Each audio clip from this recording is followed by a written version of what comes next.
এনসিপির কি সব জায়গায় নিয়ন্ত্রণ আছে?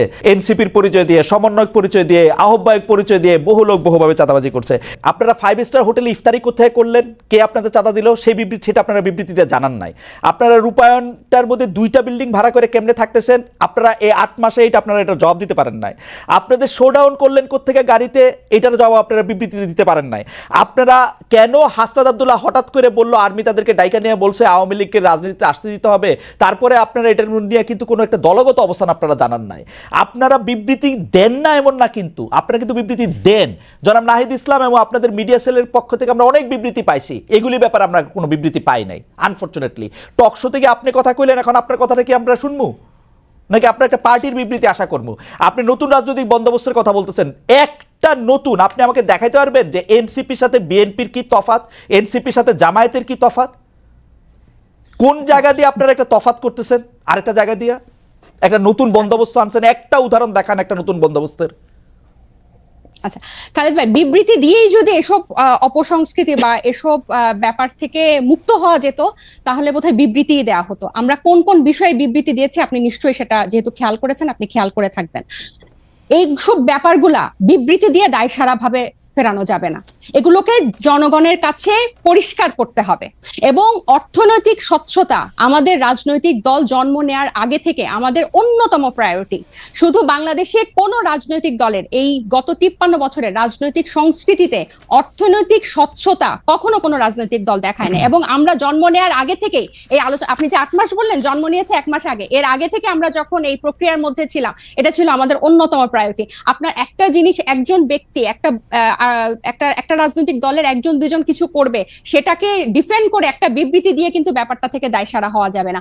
বরং আমাদের হোমওয়ার্কটা হচ্ছে, আমাদের কর্মযজ্ঞটা হচ্ছে এই জিনিসটা কিভাবে স্বচ্ছভাবে মানুষের কাছে পরিষ্কার করা যায়, যাতে এটাই হচ্ছে আমাদের বিএনপি এবং জামাতের থেকে আমাদের পার্থক্য। বিএনপি এবং এই যেসব রাজনৈতিক দল স্টাবলিশ ছিল তারা কি শোডাউনের রাজনীতি করে নাই, তারা কি পেশি শক্তি দেখায় নাই, তারা কি আর্থিক প্রভাব প্রতিপত্তি দেখায় নাই বিভিন্ন চ্যানেল? এটা তো আপনি অনেক অভিজ্ঞ, আপনি অনেক বছরের আপনার অভিজ্ঞতার। আমি বলি আমাকে শেষ করতে দেন যে এখন এটা থেকে আমরা ডিফারেন্ট কিভাবে হব, যে এগুলোকে আমাদেরকে চেক করতে হবে। বিবৃতি দিয়ে কিন্তু এখান থেকে দায়সারা ভাবে আমরা মুক্তি পেতে পারবো না, এগুলোকে আমাদের অ্যাড্রেস করতে হবে, এগুলোকে ফ্লেক্সিবল করতে হবে কিভাবে জনগণের কাছে পৌঁছানো যায়। এবং এই ইফতারের কথা এবং রূপায়ণ টাওয়ারের অর্থের কথা আমরা বারবার বলেছি, সেটা টকশো অন্যতম মাধ্যম বাংলাদেশের। পরিষ্কার বিবৃতি দিতে কি অসুবিধা? বিবৃতি দিতে কি অসুবিধা আপনাদের? বিবৃতি দিতে কি অসুবিধা? ভাই এটা না, কোনো অসুবিধা নাই, কারণ আমরা মনে করেছি মানে এটা লিখিত কোনো কথা বলছেন না কেন? যে নাহিদ ইসলাম স্বাক্ষরিত একটি বিবৃতি এরকম যে আমরা রূপায়ণ টাওয়ারের টাকাটা অমুক জায়গা থেকে পাই, একটু বলতে অসুবিধা কোথায়? আপনি কি মনে করেন যে বাংলাদেশের যে দমন পীড়নের কালচার এই বিগত দশকগুলাতে ছিল, আপনাদের টাকা দিলে তারা দমন পীড়নের সম্মুখীন হবে? আপনি আমাকে কথা শেষই করতে দিচ্ছেন না, পুরো সেন্টেন্সটা একটু শেষ করি। আপনার কি মনে হয় যে দমন পীড়নের সংস্কৃতি বাংলাদেশের রাজনীতিতে ছিল, আপনি একটা রাজনৈতিক দলকে কারা অর্থ দিল, ডোনেশন দিল, সেটা প্রকাশ করার মতো পরিবেশ এই দেশে বিগত রাজনৈতিক দলগুলো সৃষ্টি করে রেখেছে?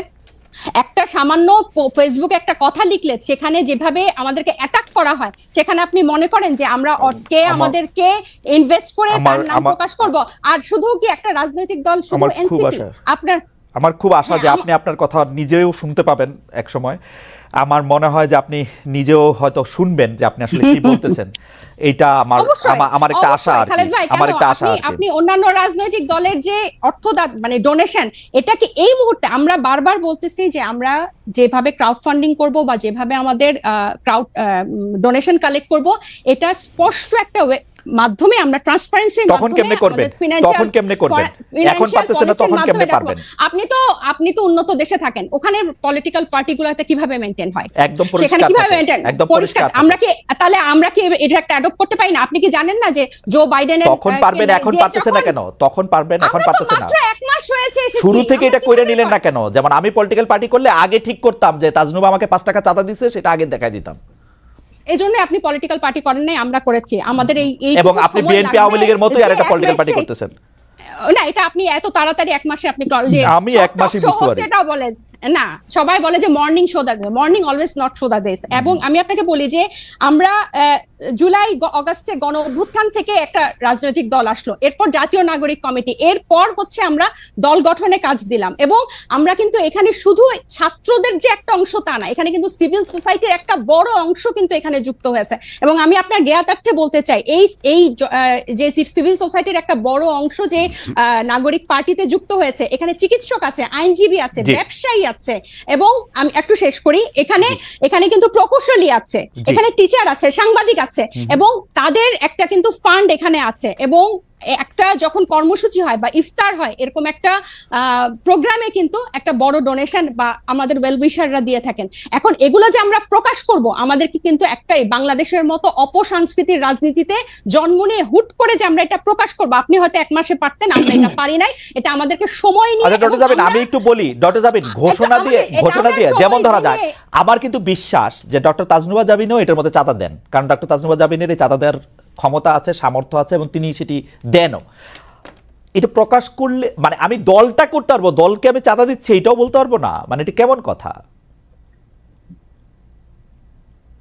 আমার অবশ্যই বলতে পারবো, অবশ্যই, কেন বলতে পারবো না? আমরা তো একবারও বলছি না যে আমরা বলবো না, কিন্তু যারা একটা নতুন, আমরা তো একবারও বলি না যে খালেদ ভাই আমরা বলবো না। আপনাকে আমি বললাম যে আপনি যেসব উন্নত দেশে থাকেন সেসব দেশে কিভাবে হয়, আমরাও কিন্তু এগুলো বিভিন্ন ফলো করছি, এবং আমাদের একটা আইটি টিম হয়েছে কিভাবে এই ওয়েবসাইটটা ডিজাইন করা যায়, যেখানে টাকা কিভাবে ঢুকবে এবং টাকা বের হবে দেখানো যাবে। কিন্তু এক মাসের আগে আপনারা যখন এই প্রশ্ন ইফতারগুলো যখন হয়, তখন এক মাসও হয় নাই, ওই মুহূর্তে এটা কিভাবে প্রকাশ করব ওই পলিসিটা আমাদের হয় না। বারবার একই উত্তর দিয়েছি। রাইট, একই উত্তর আপনারা দিয়ে গেছেন।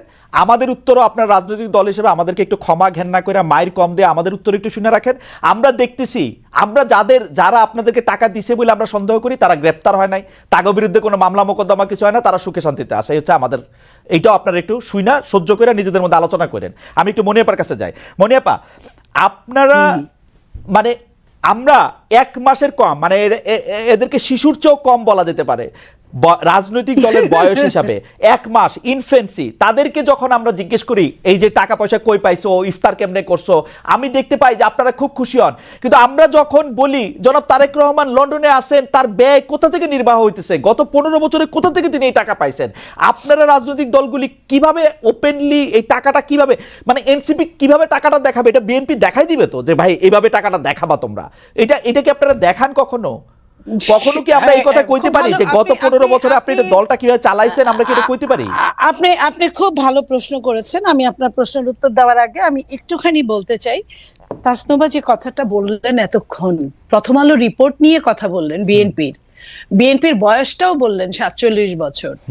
তো 47 বছরের যে বিএনপি, যার নামে আওয়ামী লীগ 1.5 লক্ষের অধিক মামলা করেছে এবং প্রায় 50-60 লক্ষ আসামি আছে, শুধু আসামি আছে, যে মানুষগুলো একটা থানার মানুষও অনেক দলের নাই। আমি এটা অহংকার করে বলছি না, এটাই সত্য।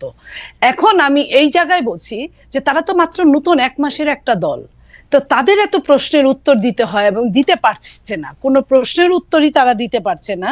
টিউশনি করা যে উপদেশটা 6 কোটি টাকার, না আপা, আপনি আপনার কথা বলেন, আপনি কথা বলেন, আপনি যে অর্থনৈতিক স্বচ্ছতা ওর কাছ থেকে দাবি করেন, আপনি যে অর্থনৈতিক স্বচ্ছতা জাতীয় নাগরিক পার্টির কাছে, তাহলে আপনি আরেকটা প্রসঙ্গ এনে তো লাভ নাই, টিউশনি করেন যে কর্মকর্তা, তার জবাব আমরা সে দিবে। আমি সেই প্রশ্নটার উত্তর অবশ্যই দিব। আমি বলি নাই যে কন্টিনেন্টালের 10টা হোটেল, কন্টিনেন্টালের 10টা রুম আটকায় রেখে 53 কোটি টাকা এই 1 মাসের একটা বাচ্চা দলের, শিশু দলের 53 কোটি টাকা, এই কথা সত্য না, এই কথা সত্য না, এটা বিএনপি প্রপাগান্ডা, এটা বিএনপি প্রপাগান্ডা। আমি এটাও বলি নাই, পত্রিকায় দেখেছি, আমি পত্রিকায় দেখে কথা বললাম। আমি এটাও বলি নাই যে পিজি হাসপাতালের 8টা 10টা রুম মাসের পর মাস আটকে রেখে, আপনার কি বলে কেবিন, আটকে রেখে, সেটা আমি কিন্তু এটাও বলি নাই যে আপনার এই যে প্রত্যেকেই প্রত্যেকেই চাঁদাবাজি করতে গিয়ে প্রত্যেকটা জেলায় বলতেছেন আপা এগুলা আপা আপনি আপনার অর্থনৈতিক স্বচ্ছতার কথাটা বলেন আপা। আমি আমার অর্থনৈতিক স্বচ্ছতা বিএনপি প্রত্যেক বছর বিএনপির যে অফিস আছে অফিস থেকে এটার নির্বাচন কমিশনে একটা জবাবদিহিতা থাকে। এটা আমি দেখছি আপা। আপা এটা আমি আপনাদের বলি, এটা আমি গত 27 বছর ধরে দেখে আসতেছি। এইটা একটা এমনই, মানে আমি এটা নিয়ে আর কোনো কথা বলতে চাই না। এটা আমি আপনাকে বলি, যে বিদেশে আমি আপনাকে বলি বিদেশি সংস্থার কথা যেরকম হইতেছে, আদর্শ সংস্থার কথা যেরকম হইতেছে, বিএনপির বর্তমান চেয়ারম্যান যে দেশে থাকেন সেই দেশের ওয়েবসাইটে ঢুকলে দেখা যায় কে তাকে কত টাকা দিচ্ছে। আমি আপনাকে একটা কথা বলি। জি আপা। বিএনপির 300 আসনে মিনিমাম আপনার 5টা করে যদি ক্যান্ডিডেট থাকে, একদম একজন আরেকজনের চেয়ে যোগ্য, কোনো অযোগ্য নাই, 5টা করে যদি গড়ে ক্যান্ডিডেট থাকে তাহলে 3 5 1500, রাইট, 1500 ক্যান্ডিডেট আছে। 1500 ক্যান্ডিডেটের মধ্যে আপনি জানেন বিএনপির ম্যাক্সিমাম অনেক ক্যান্ডিডেট কিন্তু অনেক বাংলাদেশের শীর্ষ ব্যবসায়ী, সবচেয়ে ধনী, রাইট, এবং আওয়ামী লীগের আমলেও তারা খুব দারুণ ব্যবসা করেছে, সেজন্য তারা একটু কৃতজ্ঞ আছে আওয়ামী লীগের কাছে। এইখানে যত আপনি এখানে টিপ্পণী দিতেই পারেন, হ্যাঁ আমি স্বীকার করি বাংলাদেশ এমন একটা দেশ যেখানে আপনার সব সময় সব জায়গায় আপনার কিছু না কিছু দালালরা থাকে, 1500 ক্যান্ডিডেট থাকে। আমি ওইটা বললাম। এবং যে লন্ডনে আমাদের নেতা থাকে জনাব তারেক রহমান, সেখানে প্রায় 30 থেকে 35 লক্ষ শুধু বাঙালিরাই থাকে লন্ডনে, এবং তার মধ্যে 15-20 লক্ষ আপনার সিলেটি আছে। আপনি খেয়াল করেন যাদের অনেক হোটেল আছে, আপনি জানেন, যেমন ধরেন তারেক রহমান সাহেবের সেক্রেটারি আপনি এই কথাটা বললেন না, আপনার বিপদ হবে, আপনি আটকাবেন। আমি বলি, আপনি এই কথাটা বললেন না, আপনার আমি আটকাই, আমি আপনাকে খুবই ভালোবাসি, সেজন্য আমি আপনাকে আটকালাম। আমি আপনাকে বলি, আমার কোনো অসুবিধা নাই, আমাকে বলি, আমি প্রশ্নটা বলি। জনাব তারেক রহমান রে বাংলাদেশে থাকা 1500 সংসদ পদপ্রার্থী, আমি ওটা বলি নাই, আমি সংসদ পদপ্রার্থীর কথা বলি না, যে কেউ তাকে 1500 কোটি টাকা দেয়, আমার কোনো আপত্তি নাই। আমি শুধু এটা 1500 কোটি টাকা আমি এটা ক্লিক করে দেখতে চাই যে এটা কোথা থেকে আসতেছে। আমার দিতে হবে কেন? আমার যে নেতা, আমি আমার নেতাকে পছন্দ করতেই পারি, আমার নেতার বিপদের সময় আমি তার পাশে দাঁড়াতেই পারি না? এখানে কিন্তু কোনো নিষেধাজ্ঞা নাই, এখানে কোনো নিষেধাজ্ঞা নাই।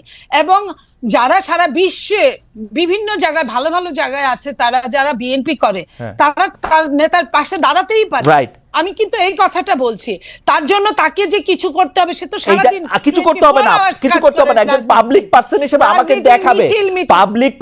আমাকে দেখাবে তার টাকাটা কোত্থেকে আসতেছে। আপা একটু চাওয়া আমাদের, এটা আপনারা এক কাজ করেন, আপনারা সাংবাদিক, আপনার মনে কি কখনো এই প্রশ্ন এসেছে? আমি যখন 1 মাস বয়সে কোথায় পাবো তারেক সাহেবকে জিজ্ঞেস করার জন্য? আপনাদের ছাড়া কারে পাবো? আপনাদের সঙ্গে তো তার ভার্চুয়াল মিটিং হচ্ছে, আপনাদের সঙ্গে হয়তো হবে, সামনে অনেকের সাথেই হয়, তো আপনারা ওইখানেই জিজ্ঞেস করেন উনাকে, আপনারা জিজ্ঞেস করতেই পারেন। আপনার কাছে কি মনে হয়? আমি প্রশ্নটা একটু অন্যভাবে করি, আপনার কাছে কি মনে হয় যে বিএনপি যেভাবে অর্থনৈতিকভাবে চাঁদা বলি, টাকা বলি, যেটা যেভাবে হ্যান্ডেল করে, বা মানুষের টাকা, এটা কি আসলে স্বচ্ছ? মানে দিস ইজ দ্য আইডিয়াল, এইটাই করা উচিত এনসিপি। আমি আপনাকে একটা কথা বলি, বাংলাদেশের যে সিস্টেম রাজনীতিবিদদের জন্য, রাজনীতির, আমি সত্যিকার মন থেকে বলছি আপনাকে, সেই সিস্টেম কোনোটাই ভালো নয়। যে বলেন না, পকেটের সংখ্যা যত বাড়ে পকেট মারের সংখ্যা ততই বাড়ে। তো ওই পকেট মারের সংখ্যা বাড়াটা নেগেটিভ রাজনীতি, নেগেটিভ প্রতিযোগিতা, নেগেটিভ প্রশাসনিক কার্যক্রম, নেগেটিভ সবকিছু, এগুলা কিন্তু বাংলাদেশে কোনো তুলনাহীন হতেই আছে। তো সেই জায়গায় আপনারা পজিটিভের জন্ম দেন, পজিটিভের জবাবদিহিতা, ট্রান্সপারেন্সির জন্ম দেন। সেইখানে প্রত্যেকেই, আপনি যে বলছেন যে চমৎকার একটি কথা ডক্টর জাবিন বলছিল যে আমরা কিন্তু আন্দোলনে কে আগে ছিলাম, কার কত কৃতিত্ব, সেটার ভাগ নিতেছি, এই নতুন বন্দোবস্ত করার ভাগ নিব না? আমরা একটু দেখাবো না যে 2025 থেকে বিএনপির টাকা হইলো এই? না, ওরা তো, আমি বলি আপনাকে, জেবিন যেটা বলছে এটা একদম ডাহা ভুল, আমি মিথ্যা বলবো না। ভুল এই জন্যই যে আপনার জেবিনরা কি বলছে, বাংলাদেশকে একটা সুন্দর স্বপ্ন দেখাইছে, বাংলাদেশের সব প্যারেন্টসদেরকে, বাবা মাদের, তারা একদম আলাদা বাংলাদেশ করবে। আলাদা বাংলাদেশকে আমি অধম, তুমি তারও চেয়ে অধমতর, অধিকতর অধমতম হইবে না, এটা তো না। এটা কবি কি বলেছে? আমরা আওয়ামী লীগ প্রসঙ্গে আছি, আমরা একদম শেষ পর্যায়ে। আমার হাইপোথিসিস মার্কা প্রশ্নটা একটু শুনেন। বিএনপি যে 15 বছর ব্যর্থ হয়েছে, এর কারণ হচ্ছে আমরা কেউ বিএনপির পাশে যাই নাই, আর ওরা যে ব্যর্থ হইতেছে এই দায়ও ওদের না, আমরা কেউ ওদেরকে সাহায্য করতেছি না কিন্তু আসলে। না, ওদেরকে যারা সাহায্য অবশ্যই করছে, আপনার অরিজিনাল মাস্টারমাইন্ড ওদের সাথেই আছে। আচ্ছা ঠিক আছে, ওদেরকে ভুল আওয়ামী লীগ প্রসঙ্গে একটু বলেন, পরিচালিত করছে। আওয়ামী লীগ প্রসঙ্গে একটু বলেন আপা, আপনারা কি আসলে আওয়ামী লীগের মানে আপনারা যত গালি আওয়ামী লীগ শাসনামলে দিতেন, এখন গালি একটু কমে গেছে মনে হয় আপনাদের সাথে কি কোনো একটা আমি একটা জিনিস বলি শোনেন, যে মানুষটা চোখের সামনেই নাই, যে মানুষটার সবকিছু নিয়ে পালিয়েছে, যে মানুষটাকে ধরতে পারছে না, যাও ধরার কথা সেটা সরকার ধরছে না, যে মানুষটা আমার সামনে নাই। আজকে কথা কি ছিল, আমার সঙ্গে জেবিনের টকশো করার কথা ছিল না, আমার সাথে আওয়ামী লীগের একজন হয় পতিত নেতা এমপি বা মন্ত্রী এদের সঙ্গে করার কথা ছিল। সো যে মানুষটাই নাই, তার নিয়ে আকাইমা খালি মানে গিবত করাটা, এটা গিবতের পর্যায়ে পড়ে। আর বিচারটা আমাদের চেয়ে বিএনপির চেয়ে পুর খাওয়া, এই 15.5 বছর কত যে পুকুর পারে ঘাটে ঘাটে আপনার কি ডুবার নিচে, হঠাৎ করে আওয়ামী লীগের প্রতি আপনাদের একটু ভালোবাসা বাড়ছে কিনা মনে আপা সেটা বলেন। শোনেন, যে কোনো মানে কষ্টে আছে ভদ্রমহিলা, বিদেশে আছে, দেশে আসতে পারছে না, না আমি ওটা বলছি না। ওরকম কোনো কষ্ট, আমরা বিএনপি হলো এরকম একটা দল, উদারনৈতিক দল। বিএনপি হলো এরকম একটা দল, যে দলটা এরকম যে একটা বাঘ 10টা মানুষ খেয়ে ফেলছে, তারপরে বাঘটা গুলি খায়, আহত হয়ে কাতরাচ্ছে, বাঘটার কাছে হয়তো এক গ্লাস পানি নিয়ে গেল। এটা কিন্তু সৃষ্টিকর্তা এই বিধানটা দিয়ে দিয়েছে। তার মানে এই না যে বাঘের বিচার হবে না, এটা চায় না, এটা অবশ্যই চায়, কিন্তু বাঘটাকে, যেটা আমি আপনাকে লাস্ট বলি, যে ফাঁসি দণ্ডে আসামি, ফাঁসির যে আসামি, তাকেও কিন্তু মৃত্যুর আগে চেক করা হয় সে সুস্থ কিনা। সে যদি অসুস্থ হয় তার কিন্তু ফাঁসি হয় না। আমি ওই কথাটাই বলছি। আমি অবশ্যই আওয়ামী লীগের বিচার আমাদের চেয়ে বেশি কেউ চাইতে পারে, এটা আমি বিশ্বাস করি। মনে আপনাকে ধন্যবাদ।